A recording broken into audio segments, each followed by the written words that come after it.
तो next topic है circular turning of road. कई बार क्या होता है, रोड के ऊपर ऐसा सर्कुलर टर्न आता है और उसके ऊपर जो व्हीकल चल रहा होता है, कोई भी गाड़ी है, कोई भी ट्रक वगैरह है, तो वो ऐसे स्लिप होने लग जाता है रोड से नीचे की तरफ। तो उसको स्लिप होने से कौन बचाता है? तो टायर्स और रोड के बीच में जो फ्रिक्शन फोर्स होता है वो इसको स्लिप होने से बचाता है। अगर एकदम स्मूथ सरफेस होती है ना, एकदम मान लो कोई पहाड़ी इलाका है और वहां पे बर्फ गिरी हुई है ना, तो बर्फ गिरने से क्या होता है, जो रोड है वो एकदम स्मूथ हो जाती है। तो उस केस में क्या होता है, जो गाड़ियां हैं वो स्लिप होकर रोड से नीचे उतरने लग जाती है। तो यहाँ पे फ्रिक्शन होना जरूरी है। अब यहाँ पे कितना फ्रिक्शन होना जरूरी है ताकि ये स्लिप नहीं हो, और मैक्सिमम कितनी रफ्तार से ये गाड़ी यहाँ से सर्कुलर टर्न के ऊपर गुजर सकती है, तो ये पता लगाते हैं। देखो इस कार के ऊपर जो जो फोर्स लग रहे हैं पहले वो दिखाते हैं। एक तो इसके ऊपर लग रहा होगा नीचे की तरफ ग्रेविटेशनल फोर्स mg, उसकी वजह से एक नॉर्मल रिएक्शन फोर्स यहाँ पे क्रिएट हो रहा होगा n। फिर क्योंकि एक सर्कुलर पाथ पे घूम रही है कार, ऐसे सर्कुलर पाथ पे घूमेगी, तो इसके ऊपर बाहर की तरफ एक फोर्स लग रहा होगा। कौन सा? Centrifugal force mv²/r। v क्या है यहाँ पे? स्पीड ऑफ द कार है ना। जो r है वो इस सर्कुलर टर्न की रेडियस है और v क्या है? इस कार की स्पीड है। ठीक है, तो यहाँ पे हमको ये पता लगाना है कि इसको स्लिप होने से कौन बचाएगा। तो स्लिप होने से बचाएगा यहाँ पे जो फ्रिक्शन होगा ना, वो बचाएगा। फ्रिक्शन फोर्स हमेशा मोशन के अपोजिट डायरेक्शन रखता है। अगर कार नीचे उतरना चाहती है रोड से, इधर अगर मूव करना चाहती है, तो इसके अपोजिट डायरेक्शन में फ्रिक्शन फोर्स काम करेगा। और फ्रिक्शन फोर्स का फॉर्मूला क्या होता है? तो फ्रिक्शन फोर्स का फॉर्मूला होता है, आपको याद रखना है, फ्रिक्शन फोर्स बराबर म्यू इनटू एन। एन मतलब नॉर्मल रिएक्शन। नॉर्मल रिएक्शन कौन प्रोड्यूस कर रहा है यहाँ पे? mg। तो n किसके बराबर है? mg के बराबर। तो यहाँ पे हम लिखेंगे फ्रिक्शन फोर्स बराबर म्यू इनटू mg। अब इधर जो फोर्स लगा वो है mv²/r, सेंट्रीफ्यूगल फोर्स। इधर जो लगा वो है फ्रिक्शन। अगर ये दोनों बैलेंस हो गए तो कार रोड के ऊपर मेंटेन रहेगी। लेकिन अगर इसने रफ्तार बढ़ा दी तो ये वाला फोर्स बढ़ जाएगा और इस कार के रोड से नीचे उतरने के चांस बढ़ जाएंगे, क्योंकि फ्रिक्शन फोर्स की वैल्यू तो कांस्टेंट होती है। म्यू क्या है यहाँ पे? इसको फ्रिक्शन कांस्टेंट बोलते हैं, फ्रिक्शन कोफिशिएंट बोलते हैं। ये हमेशा रोड और टायर्स की नेचर पे डिपेंड करता है और ये कांस्टेंट होता है। m मतलब mass of the car constant है ही, और g यानी एक्सेलरेशन ड्यू टू ग्रेविटी, ये भी कांस्टेंट है। तो फ्रिक्शन तो यहाँ पे कांस्टेंट हो गया। तो कितनी मैक्सिमम रफ्तार से हम कार को चला सकते हैं? तो कार की रफ्तार मैक्सिमम इतनी बढ़ाई जा सकती है कि ये वाला फोर्स इससे बैलेंस हो जाए। इससे ये वाला फोर्स इस फ्रिक्शन से ज्यादा नहीं होना चाहिए। तो मैक्सिमम रफ्तार अगर फाइंड करनी हो तो मान लो मैं इसको मैक्सिमम रफ्तार से कार को चला रहा हूं और इधर जो फ्रिक्शन लग रहा है वो उसको बैलेंस कर रहा है, यानी कि म्यू mg। तो m से m कैंसिल, तो v मैक्स कितना आ गया? बोलो, म्यू rg अंडर रूट। ये आपका आंसर आ गया। ठीक है, एक चीज नोटिस करिए आपने, m कैंसिल हो गया, मतलब मास ऑफ द व्हीकल के ऊपर ये स्पीड डिपेंड नहीं करेगी। मतलब चाहे ट्रक जा रहा हो सर्कुलर टर्न के ऊपर, चाहे कार जा रही हो, चाहे बाइक जा रही हो, सबके लिए फॉर्मूला सेम लगेगा, अंडर रूट म्यू rg, है ना। ये वाला फॉर्मूला लगा के आपको सॉल्व करना है। ठीक है, एक क्वेश्चन करके देखते हैं। देखो इसके ऊपर, the maximum velocity with which A car driver must ट्रेवर्स A flat curve of radius 150 meter and coefficient of friction 0.6 to avoid skidding is।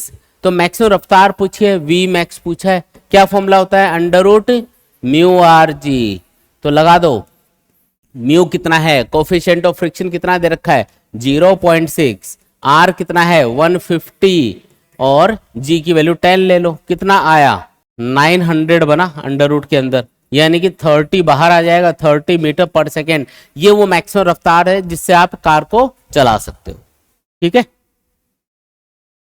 Next topic है skidding of object on a rotating table. एक rotating table है, ऐसे घूमती हुई table है और इसके ऊपर आपने किसी ऑब्जेक्ट को रखा हुआ और ये स्लिप होकर नीचे गिरना चाह रहा है, तो इसको बचाना है, गिरने से बचाना है। तो गिरने से कौन बचाएगा? फ्रिक्शन। अगर स्मूथ सरफेस पे रखा हुआ है तब तो ये गिरी जाएगा नीचे, लेकिन अगर यहाँ पे फ्रिक्शन होगा तो फ्रिक्शन इसको फिसलने से बचा लेगा। मान लो इसको आप ओमेगा एंगुलर वेलोसिटी से घुमा रहे हो, ये जो डिस्क है ना ये ऐसे घूम रही है ओमेगा एंगुलर वेलोसिटी से, तो इसके ऊपर बाहर की तरफ देखो, एक तो लग रहा होगा नीचे mg, एक लग रहा होगा ऊपर नॉर्मल रिएक्शन फोर्स, और एक बाहर की तरफ लग रहा होगा सेंट्रीफ्यूगल फोर्स, जिसका फॉर्मूला होता है mr ओमेगा स्क्वायर। अगर ओमेगा की टर्म्स में लिखोगे तो mr ओमेगा स्क्वायर, अगर v की टर्म्स में लिखोगे तो mv² अपॉन r। फिर इसको स्लिप होने से कौन बचाएगा?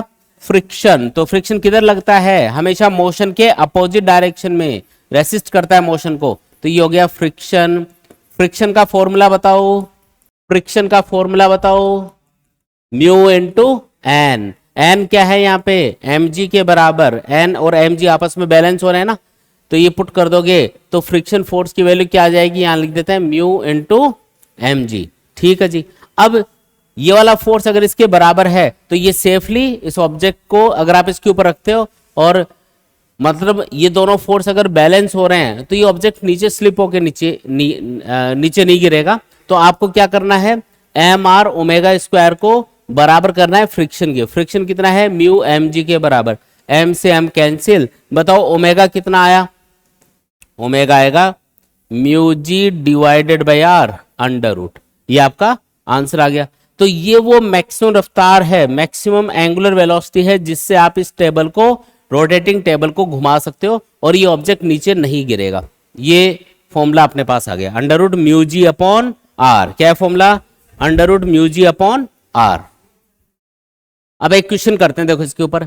ए coin placed on a rotating table slips when it is placed at a distance of 9 centimetre. जब इसको 9 सेंटीमीटर डिस्टेंस पे रखा जाता है तो ये जस्ट स्लिप कर जाता है from the centre. If the angular velocity of the table is tripled. अब हम 3 गुना स्पीड से, 3 गुना एंगुलर वेलोसिटी से टेबल को घुमा रहे हैं। It will just slip if it's distance from the centre is. तो कितने डिस्टेंस पे जस्ट ये स्लिप होने लग जाएगा? देखो इसने क्या बोला समझो। ये अपनी रोटेटिंग टेबल, ये इसकी एक्सिस, मान लो इसको शुरुआत में आप घुमा रहे हो ओमेगा 1 एंगुलर वेलोसिटी से, ठीक है। तो यहाँ पे कॉइन रखा हुआ है किसी r1 डिस्टेंस पे और ये जस्ट स्लिप कर जाता है। स्लिप का मतलब है बाहर लगने वाला जो फोर्स है एम आर ओमेगा स्क्वायर, वो फ्रिक्शन से बैलेंस हो रहा होगा। जस्ट स्लिप का मतलब है कि स्लिप होने ही वाला है, ऐसा मान लो। तो ये अभी तो बैलेंस है। और कौन से फोर्स लग रहे हैं इसके ऊपर? नीचे लग रहा होगा mg, ऊपर लग रहा होगा नॉर्मल रिएक्शन। तो इससे हमने एक फॉर्मूला बनाया था कि जो मैक्सिमम एंगुलर वेलोसिटी है जो यहाँ पे, जिससे आप इस टेबल को घुमा सकते हो ताकि ये कॉइन नीचे नहीं गिरे, तो वो फॉर्मूला होता है under root mu G by R. अब इस क्वेश्चन में इसने बोला कि हमने एंगुलर वेलोसिटी को ट्रिपल कर दिया, पहले से 3 गुना कर दिया। कितना कर दिया? एंगुलर वेलोसिटी को 3 गुना कर दिया। तो बताओ अब इसको कहां पे रखें? पहले कहां पे रखा है? 9 सेंटीमीटर डिस्टेंस पे। पहले r1 कितना है? 9 सेंटीमीटर। तो अब पूछा है कितना डिस्टेंस पे इसको रखना पड़ेगा। तो पहले एक चीज बताओ, ओमेगा और r में क्या रिलेशन है? देखो म्यू और g तो कांस्टेंट है, तो omega is inversely proportional to under root r बोल सकते हो। सही बात है क्या? तो ओमेगा 1 अपॉन ओमेगा 2 बराबर r2 upon r1 under root. आया समझ में? उल्टा लिखा है देखो मैंने, क्योंकि इनवर्सली प्रोपोर्शनल है। ओमेगा 2 कितना है? यहाँ पे क्वेश्चन में बोला गया कि ओमेगा 2 कितना कर दिया? 3 गुना कर दिया ओमेगा 1 का। एंगुलर वेलोसिटी को ट्रिपल कर दिया, 3 गुना कर दिया। तो ये रेशियो कितना आएगा? 1/3। Omega 2 is 3 times then omega 1 under root r2 upon r1। Square कर दो 1/9 equal to r2 upon r1। बताओ हमें R2 पता करना है ना, तो R2 आ जाएगा R1/9। अब ये जो R1 है ये आपको क्वेश्चन में गिवन ही है, देखो 9 सेंटीमीटर है। तो ये मैंने 9 सेंटीमीटर लिखा डिवाइडेड बाय 9, तो ये तो 1 सेंटीमीटर आंसर आ गया। यानी 1 सेंटीमीटर दूरी पे रखना पड़ेगा। डी वाला ऑप्शन करेक्ट हो जाएगा। अगर आप इसको 3 गुना स्पीड से घुमाते हो तो आपको इस कॉइन को एक्सिस ऑफ रोटेशन से 1 सेंटीमीटर दूरी पे रखना पड़ेगा, तब नहीं गिरेगा ये। आया समझ में? ये आपका आंसर है। नेक्स्ट टॉपिक है बैंकिंग ऑफ ए रोड। मतलब आपने देखा होगा कि जहां भी सर्कुलर टर्न आता है रोड के ऊपर, वहां पे जो रोड का आउटर एज है उसको थोड़ा सा ऊपर उठा दिया जाता है ताकि जो कार या जो व्हीकल्स उसके ऊपर जा रहे हैं वो स्लिप नहीं हो। ऐसा क्यों करते हो समझना। मान लो कि ये कोई कार है और ये किसी सर्कुलर टर्न के ऊपर घूम रही है, ऐसा कोई सर्कुलर टर्न आ गया, तो ये रोड का जो आउटर एज है ना, बाहरी सिरा है, इसको देखो थोड़ा सा ऊपर उठाया हुआ है, किसी थीटा एंगल से ऊपर उठा दिया। तो ऐसा क्यों किया है वो हम लोग समझने की कोशिश करते हैं। देखो कार के ऊपर जो फोर्स लग रहे हैं एक बार वो दिखाते हैं। एक तो लग रहा होगा नीचे mg, ठीक है। एक लग रहा होगा सरफेस के परपेंडिकुलर, कौन? नॉर्मल रिएक्शन, है ना। ये लग रहा होगा इधर नॉर्मल रिएक्शन फोर्स। और क्योंकि ये सर्कुलर टर्न पे घूम रही है इसलिए इसके ऊपर बाहर की तरफ एक mv square upon R centrifugal force भी लगेगा। ठीक है, फ्रिक्शन नहीं है अभी, यहाँ पे फ्रिक्शन नहीं है मान लो। तो अब देखो अगर मैं इस नॉर्मल रिएक्शन फोर्स के कंपोनेंट्स कर दूं, समझना इसको ध्यान से, अगर मैं इस नॉर्मल रिएक्शन फोर्स के कंपोनेंट कर दूं, कैसे करना है कंपोनेंट समझना, ये एंगल थीटा, तो ये वाला एंगल भी थीटा ही होता है। यहाँ पे एक चीज आप याद रखो, mg का अगर सरफेस के परपेंडिकुलर एक लाइन ड्रॉ की जाए तो उससे वही एंगल बनेगा जो यहाँ पे एंगल होता है इंक्लाइन सरफेस के लिए, तो ये थीटा बनेगा। आप ज्योमेट्री से इसको प्रूव भी कर सकते हो लेकिन याद रखोगे तो ठीक है, टाइम बचेगा आपका। ये थीटा है तो ये भी थीटा होता है।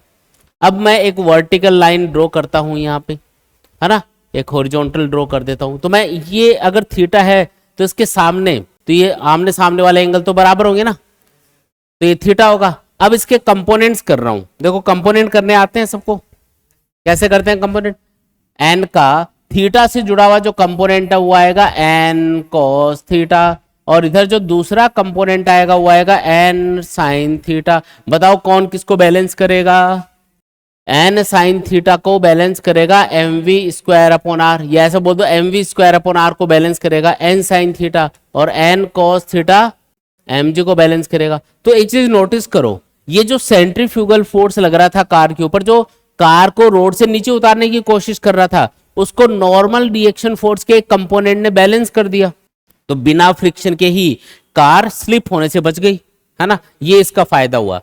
अब ये जो दो इक्वेशंस हैं, है ना, इनको सॉल्व करके आप ये भी पता कर सकते हो कि कितने एंगल पे इसको उठाना पड़ेगा। ये जो आउटर एज है इसको कितने एंगल पे इनर एज से उठाना पड़ेगा ताकि स्लिप होने से बच जाए। तो देखो यहाँ पे इनको डिवाइड करो, दोनों इक्वेशन को डिवाइड करोगे तो साइन अपॉन कॉस टेन बन जाएगा, और एन से एन कैंसिल, ये एम से M cancel, V square upon R G. ये लो जी अपने पास कंडीशन आ गई। अब चाहे थीटा पूछे तो वी और आर जी आपको दे रखा होगा, जी तो हमको पता ही है, वी और आर दे रखा होगा, टेन थीटा निकाल लेंगे। अगर थीटा दे रखा होगा इतने एंगल से इस आउटर एज को उठा रखा है तो वी बता दो, तो वी इससे बता सकते हैं। ये वी वो मैक्सिमम स्पीड है जिससे इस सर्कुलर टर्न के ऊपर कार घूम सकती है ना। अगर वी पूछे तो क्या करोगे, under root R G tan theta formula बन जाएगा। इस तरीके से आपको लगाना है, ठीक है। चलो क्वेश्चंस करके देखते हैं इसके ऊपर। जैसे ये क्वेश्चन दिया हुआ है, a road is banked at an angle of 30 degree to the horizontal, 30 degree angle पे आउटर एज को उठा रखा है। For negotiating a curve of radius 10√3 metre, radius of the curve कितनी है, 10√3 मीटर है, और एंगल कितना है 30 डिग्री, ठीक है। At what velocity will a car experience no friction while negotiating the curve, तो एक कार कितनी स्पीड से उसके ऊपर चले ताकि उसको कोई फ्रिक्शन फील नहीं हो। फ्रिक्शन कब फील होता है, जब फोर्सेज बैलेंस नहीं होते और ऑब्जेक्ट मूव करना चाहता है। अगर मूव करना चाहेगा तो फ्रिक्शन उसका रेसिस्ट करेगा। तो मैक्सिमम रफ्तार जिससे आप कार को किसी भी बैंक्ड रोड के ऊपर घुमा सकते हो, उसका फॉर्मूला होता है V max equal to under root R G tan theta. ये फॉर्मूला होता है इसका। इतनी रफ्तार से अगर आप कार को चलाओगे बैंक्ड रोड के ऊपर, बैंक्ड मतलब आउटर एज को उठा रखा होगा किसी थीटा एंगल से, उस रोड को हम बोलते हैं बैंक्ड रोड, है ना, ऐसे होती है किसी थीटा एंगल से। तो इसके ऊपर जो कार जा रही होगी ना, ऐसे जो कार इसके ऊपर से जा रही होगी अपनी, ये मान लो कार है अपनी, तो ये जो आउटर एज है इसको कितना एंगल से उठा दिया, थीटा एंगल से। तो अब ये वी मैक्स इस रफ्तार से जा सकती है और इसके ऊपर नेट फोर्स क्या हो जाएगा, जीरो, सारे फोर्स बैलेंस हो जाएंगे, तो फ्रिक्शन भी फील नहीं होगा उस कंडीशन में। तो यहाँ पे वी मैक्स कितना होगा बताओ, ये आएगा अंडर रूट आर कितना है 10√3, जी की वैल्यू 10 ले लेते हैं, और 10 30 डिग्री यहाँ पे क्या आएगा 10 30 डिग्री, 10 30 की वैल्यू 1/√3 होती है, तो √3 से √3 कैंसिल हो जाएगा। देखो लिख देता हूँ, 1/√3 हुआ ना 10 30, √3 से √3 गया तो अंडर रूट में 100 बना, यानी कि 10 बाहर आ गया। 10 मीटर पर सेकंड वो रफ्तार है जिससे अगर आप कार को चलाओगे तो वो सेफली इसके ऊपर घूम पाएगी और इसके ऊपर कोई भी फ्रिक्शन भी काम नहीं कर रहा होगा, कोई फ्रिक्शन फील नहीं करेगी। लेकिन आंसर आपको देखो किलोमीटर पर आवर में दे रखे हैं, तो कोई दिक्कत नहीं है। किलोमीटर पर आवर में अगर चेंज करना हो, देखो किलोमीटर पर आवर में दे रखा हो और मीटर पर सेकंड में चेंज करना हो, तो 1 किलोमीटर पर आवर को हम 5/18 मीटर पर सेकंड लिखते हैं। तो अभी मीटर पर सेकंड में दे रखा है, किलोमीटर पर आवर में लिखना है, तो उल्टा करके मल्टीप्लाई कर दो, 18/5 से मल्टीप्लाई कर दो, कितना आएगा 36 किलोमीटर पर आवर। ये अपना आंसर होगा, यानी कि सी वाला ऑप्शन यहाँ पे करेक्ट हो जाएगा। बोलो आया क्या? नेक्स्ट टॉपिक देखो, बेंडिंग ऑफ साइक्लिस्ट। आपने देखा होगा कि जब भी कोई सर्कुलर टर्न आता है तो जो साइक्लिस्ट या जो बाइक वाला होता है जो कि उस टर्न के ऊपर घूम रहा होता है वो थोड़ा सा अंदर की तरफ झुक जाता है ना, जानबूझ के। उससे फायदा क्या होता है वो समझते हैं। जैसे ये बाइक है और इसके ऊपर मान लो कोई पर्सन बैठा है जो इसको चला रहा है, ये कोई आदमी है जो इसको चला रहा है, ठीक है, ये मान लो, ठीक। तो अब इसके ऊपर कौन कौन से फोर्स लग रहे होंगे वो दिखाते हैं। तो यहां पे इसके ऊपर लग रहा होगा एक तो mg, रोड के कांटेक्ट में यहीं पे है ना, तो mg नीचे लगा। फिर इसके परपेंडिकुलर मतलब इसके एलोंग यहां पे नॉर्मल रिएक्शन फोर्स आएगा। आप ऐसे समझो, ऑब्जेक्ट ऐसे रखा है तो mg नीचे, नॉर्मल रिएक्शन फोर्स ऊपर, लेकिन क्योंकि ये टेढ़ा है थोड़ा सा तो इसकी सरफेस के परपेंडिकुलर नॉर्मल रिएक्शन फोर्स आएगा, ऐसे आएगा। अब क्योंकि ये ऐसे सर्कुलर टर्न पे घूम रहा है तो बाहर की तरफ इसके ऊपर एक सेंट्रीफ्यूगल फोर्स लगेगा mv²/r। तो अब कौन किसको बैलेंस करेगा, चलो चेक करते हैं कौन किसको बैलेंस करेगा।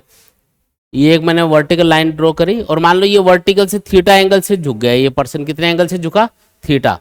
अब अगर इस नॉर्मल रिएक्शन फोर्स के कंपोनेंट्स किए जाएं तो एक कंपोनेंट तो इधर होगा n cos थीटा, दूसरा इधर आएगा n sin थीटा, इधर n sin थीटा, उधर n cos थीटा। कौन किसको बैलेंस कर रहा है, n sin थीटा बैलेंस कर रहा होगा mv²/r को, n cos थीटा बैलेंस कर रहा होगा mg को। डिवाइड कर दो दोनों को, sin/cos tan थीटा बन गया जो कि बराबर आएगा v²/rg, है ना।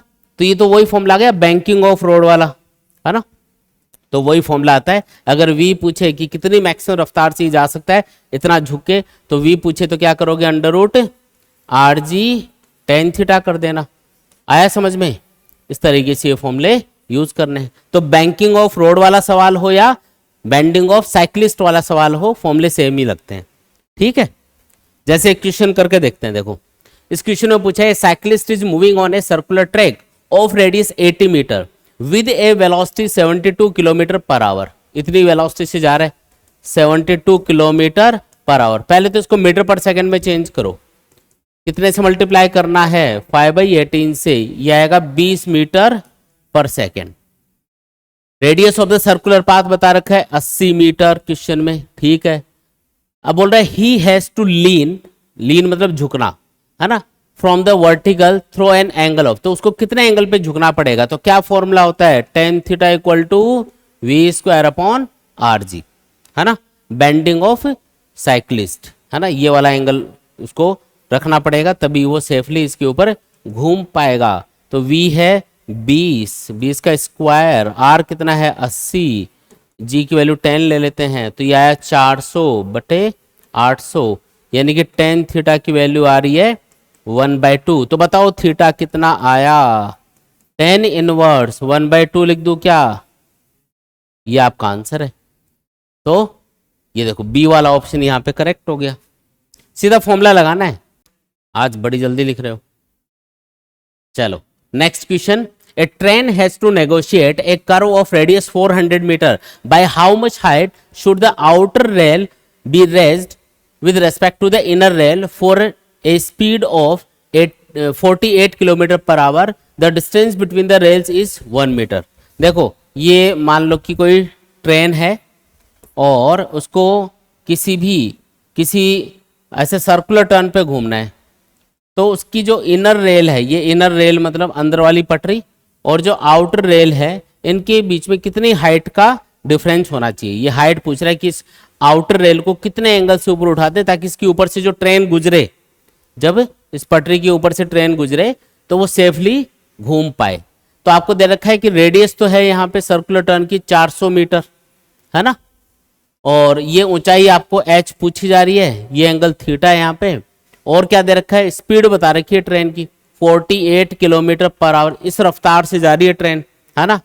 मीटर पर सेकंड में चेंज कर लें क्या इसको, कितने से मल्टीप्लाई करूं, 5/18 से, तो ये आएगा 40/3 मीटर पर सेकेंड। अब फॉर्मूला लगाना है tan theta equal to V square upon R G. tan theta की वैल्यू पुट करेंगे h/l, l की वैल्यू क्या लेनी है 1 मीटर, v की value 40/3 square divided by r दे रखा है 40 नहीं 400 मीटर, g की वैल्यू 10। सॉल्व करो इसको पूरा सॉल्व करोगे तो आएगा 4.4 इंटू 10⁻² मीटर, जिसको आप 4.4 सेंटीमीटर भी बोल सकते हो। मतलब ये देखो पहले वाला जो ऑप्शन है ना, ये यहाँ पे करेक्ट हो जाएगा। देखो नेक्स्ट टॉपिक क्या है, बेंडिंग ऑफ एरोप्लेन। आपने देखा होगा कि जब भी कोई भी एरोप्लेन हवा में उड़ता उड़ता कोई भी टर्न लेता है तो ऐसे थोड़ा सा इंक्लाइन हो जाता है, तो इसका रीजन पता करते हैं। देखो इस पे कौन कौन से फोर्स लग रहे होंगे, पहले वो दिखा दो। एक तो इस पे लग रहा होगा ग्रेविटेशनल फोर्स mg, है ना। एक क्योंकि हवा में उड़ रहा है तो इसके ऊपर एक लिफ्ट फोर्स भी काम करेगा जो इसको हवा में बनाए रखेगा। कोई रोड पे तो है नहीं, है हवा में है ना, तो हवा में इसको लिफ्ट करके कौन रख रहा है, तो लिफ्ट करके रखा हुआ है। इसकी जो शेप होती है ना वो इस टाइप की होती है कि इसके ऊपर एक ऊपर की तरफ फोर्स डेवलप होता है जिसको लिफ्ट फोर्स बोलते हैं, एल लिख देता हूं। इसके अलावा क्योंकि ये एक सर्कुलर टर्न ले रहा है, ऐसे घूम रहा, मान लो ऐसे घूम रहा हवा में, तो इसके ऊपर बाहर की तरफ एक mv²/r ये वाला फोर्स भी लगेगा, है ना।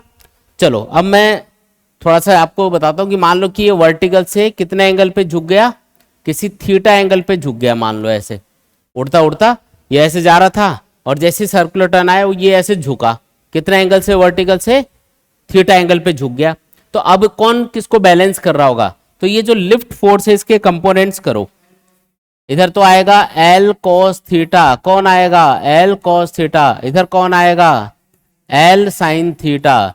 ये इसको बैलेंस कर देगा क्या, किसको, L sin theta mv²/r, L sin theta mv²/r को बैलेंस करेगा, L cos थीटा mg को बैलेंस करेगा। तो डिवाइड करो, यह आएगा tan theta equal to v²/rg। अरे गुरुजी ये तो वही फॉर्मूला आ गया वापस। बैंकिंग ऑफ रोड वाला सवाल हो, बेंडिंग ऑफ साइक्लिस्ट वाला सवाल हो या एरोप्लेन की बेंडिंग हो, सब में फॉर्मूला सेम, सबका मालिक एक, ठीक है, एक ही फॉर्मूला लगता है सब में, ठीक। जैसे इस पे क्वेश्चन किस टाइप का आएगा देखते हैं। A plane banks its wings 30 degree relative to the horizontal, horizontal से 30 डिग्री एंगल पे उसने अपने आप को झुका लिया, तो वर्टिकल से कितना झुकाया होगा 60 डिग्री पे। अगर आपको एंगल हॉरिजॉन्टल से दे रखा है कि एरोप्लेन हॉरिजॉन्टल से कितने एंगल से झुक गया 30, तो वर्टिकल से कितना झुका होगा, देखो इसको समझो एक बार। ये अपना एरोप्लेन मान लेते हैं, है ना, ये इसके पंख है, ऐसा है। तो ये हॉरिजॉन्टल से 30 डिग्री एंगल पे झुक गया, तो ये 60 डिग्री हो गया ना। तो ये थीटा आपको वर्टिकल से फॉर्मूले में पुट करना होता है, वर्टिकल से कितने एंगल से झुका है, इसलिए क्योंकि हॉरिजॉन्टल से दे रखा था तो मैंने वर्टिकल से इसको मेजर कर लिया। The circular path has a radius, radius कितनी है 1500 metre. Which of these values best represent the velocity of plane if lift force exerted on the wings, जो लिफ्ट फोर्स है is equal to the twice the weight, यानी कि 2 mg के बराबर है। Lift force कितना है, एरोप्लेन का जो वेट है उसका डबल है, ठीक है जी। हमारे पास फॉर्मूला होता है tan theta equal to v²/rg। तो इसने v पूछा आपको, तो v क्या हो गया √rg tan थीटा, क्या हो गया v equal to √rg tan theta. r कितना है बोलो 1500, g की वैल्यू 10 60 इक्वल टू, तो ये आएगा 15,000। 1060 कितना होता है √310, और इसको पूरा सॉल्व करोगे 160 मीटर पर सेकंड, ये अपना आंसर आ गया। बच्चों काफी बच्चे ये कमेंट करते हैं कि सर हमें नोट्स कहाँ से मिलेंगे, तो बच्चों आपको नोट्स मिलेंगे हमारी ऐप के ऊपर। ऐप का नाम है physics with Umesh Rajoria. App के ऊपर आपको फिजिक्स नोट्स के अलावा केमिस्ट्री और बायोलॉजी के नोट्स भी मिल जाएंगे। नोट्स तो आपको मिलेंगे ही, इसके अलावा आपको और भी बहुत सारी चीजें ऐप के ऊपर मिलने वाली है, जैसे कि इंपॉर्टेंट PYQs, जो हम इस सीरीज में कवर कर रहे हैं वो भी आपको ऐप के ऊपर मिल जाएंगे। आपको चैप्टर वाइज टेस्ट पेपर मिल जाएंगे जिससे आप अपनी प्रिपरेशन को प्रॉपर तरीके से चेक कर सकते हैं। इसके अलावा आपको माइंड मैप और फॉर्मूला बुकलेट्स मिलेंगी जिससे आप फिजिक्स, केमिस्ट्री और बायोलॉजी को प्रॉपर तरीके से बहुत कम टाइम में रिवाइज कर सकते हैं। इसके अलावा आपको कंप्लीट एनसीईआरटी सॉल्यूशंस मिल जाएंगे हर एक सब्जेक्ट के। ये जो ऐप है ये आप गूगल प्ले स्टोर से भी डाउनलोड कर सकते हैं, या ऐप का जो लिंक है वो हम इस वीडियो के डिस्क्रिप्शन में शेयर कर देंगे, आप वहां से भी इसको डाउनलोड कर सकते हैं।